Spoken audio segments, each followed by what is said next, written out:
Patna university को लगभग 107 साल हो चुके हैं और 12 मार्च को एलुमनाई मीट रखा गया है जहां पे पास आउट स्टूडेंट्स को बुलाया जाएगा।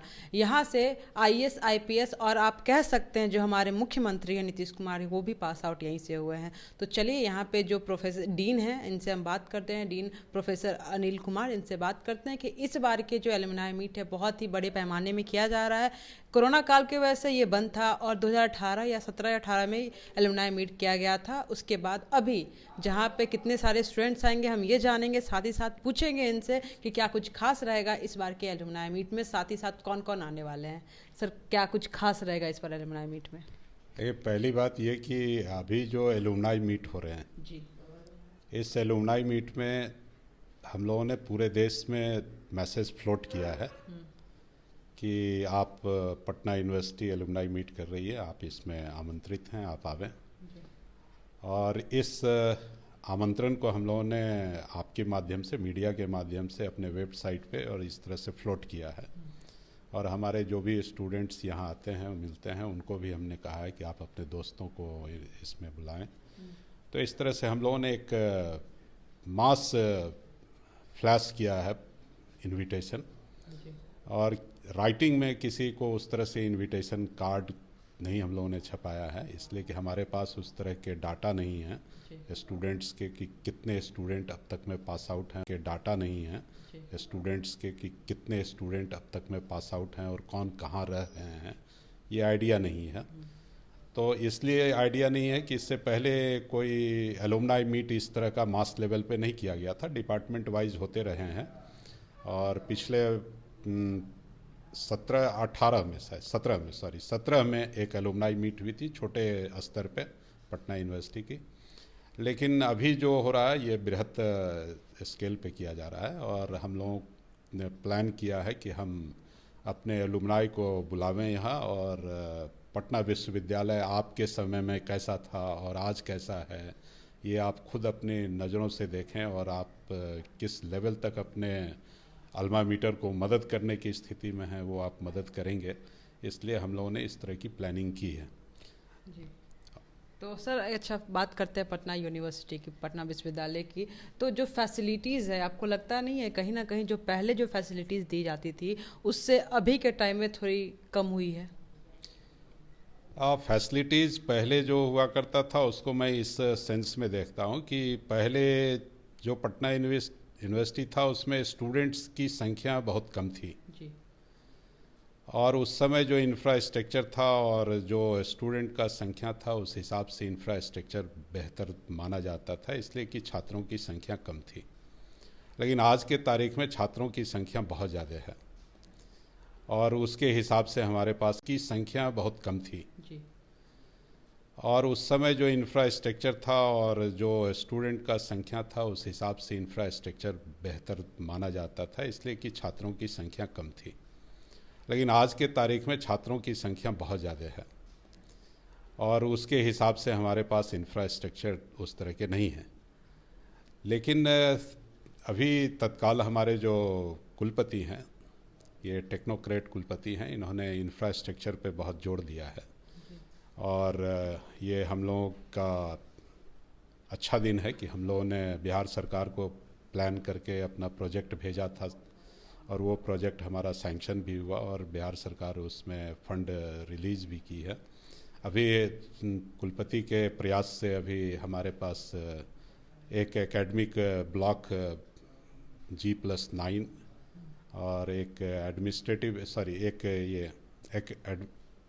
एकेडमिक ब्लॉक और दूसरा एडमिनिस्ट्रेटिव ब्लॉक G+9 और G+9, ये दो प्रोजेक्ट हम लोगों ने दिया था बिहार सरकार को और उसको बिहार सरकार ने एक्सेप्ट कर लिया और उसका फंड भी रिलीज़ किया उन्होंने, और इसी महीने में उसका शिलान्यास भी मुख्यमंत्री करने आएंगे। जी, तो हमारे पटना यूनिवर्सिटी के पास ये बहुत बड़ा स्ट्रक्चर खड़ा होगा।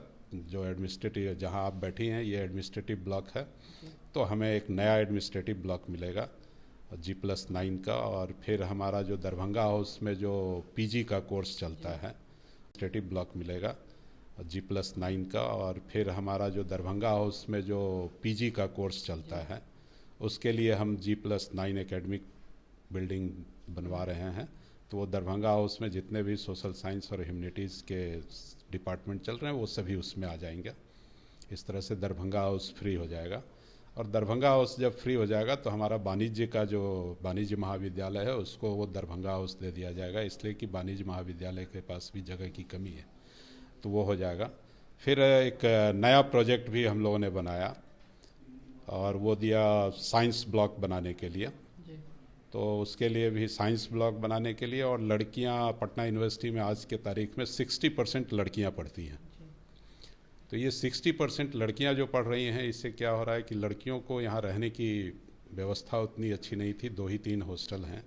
तो उसके लिए हम लोगों ने फिर 2 गर्ल्स हॉस्टल बनवाने का प्लान किया है, और वो G+9 PG और UG के गर्ल्स हॉस्टल बनेंगे। तो इस तरह से इंफ्रास्ट्रक्चर को डेवलप किया जा रहा है, और यही सारे विकास के जो हम रफ्तार पकड़े हैं, इस विकास के रफ्तार को हम अपने एलुमनाई के साथ शेयर करना चाहते हैं, और उनको भी हम कहना चाहते हैं कि आप भी आगे आएं और आप अपने ओर से क्या मदद कर सकते हैं विश्वविद्यालय को, अपने अल्मा मीटर को, तो वो आप करें। इस तरह से हम लोग प्लान कर रहे हैं विद्यालय को, अपने अल्मा मीटर को, तो वो आप करें। इस तरह से हम लोग प्लान कर रहे हैं। जितने भी स्टूडेंट हैं सर, कहीं ना कहीं पटना विश्वविद्यालय से पढ़ के IAS बने, IPS बने, मुख्यमंत्री तक बने, तो कितनी गर्व की बात ये लगती है। स्वाभाविक है, बहुत ही गर्व की बात है। पटना विश्वविद्यालय आज यदि आप ब्यूरोक्रेसी की बात करें तो पूरे देश में यदि ब्यूरोक्रेट हर यूनिवर्सिटी का खोजा जाए तो सबसे ज़्यादा ब्यूरोक्रेट पटना यूनिवर्सिटी के मिलेंगे। तो ये तो पटना यूनिवर्सिटी के लिए गर्व की बात है। आप किसी भी साइंटिफिक रिसर्च सेंटर में जाएं और वहाँ आप खोजें तो वहाँ पे साइंटिस्ट आपको पटना यूनिवर्सिटी के साइंस कॉलेज के प्रोडक्ट दिखेंगे। तो ये तो हमारे लिए गर्व की बात है, लेकिन उसी को सिर्फ ध्यान में रख के सिर्फ हम गौरवान्वित हों, ये बहुत अच्छी बात नहीं है।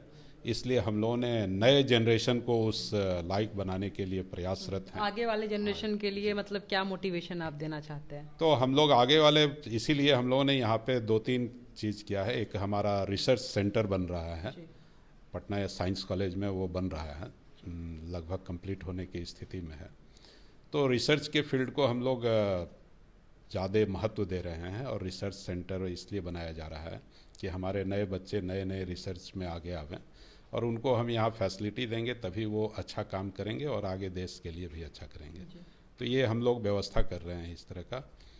और जहाँ तक एडमिनिस्ट्रेटिव फील्ड में जाने की बात है, तो हम महत्व दे रहे हैं, और रिसर्च सेंटर इसलिए बनाया जा रहा है कि हमारे नए बच्चे नए नए रिसर्च में आगे आवें, और उनको हम यहाँ फैसिलिटी देंगे तभी वो अच्छा काम करेंगे और आगे देश के लिए भी अच्छा करेंगे।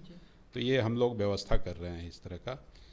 और जहाँ तक एडमिनिस्ट्रेटिव फील्ड में जाने की बात है, तो हम उस तरह के कोर्स भी तैयार कर रहे हैं, और बीच बीच में हमने इस तरह से क्या अभी जैसे CBCS कोर्स इम्प्लीमेंट किए हैं, तो इस कोर्स से बच्चों को बहुत फ़ायदा होगा, और वो अपने एडमिनिस्ट्रेटिव जॉब में जाने के लिए कॉम्पिटिटिव एग्ज़ाम में सफल होंगे। इससे हम लोगों को ज़्यादा ये।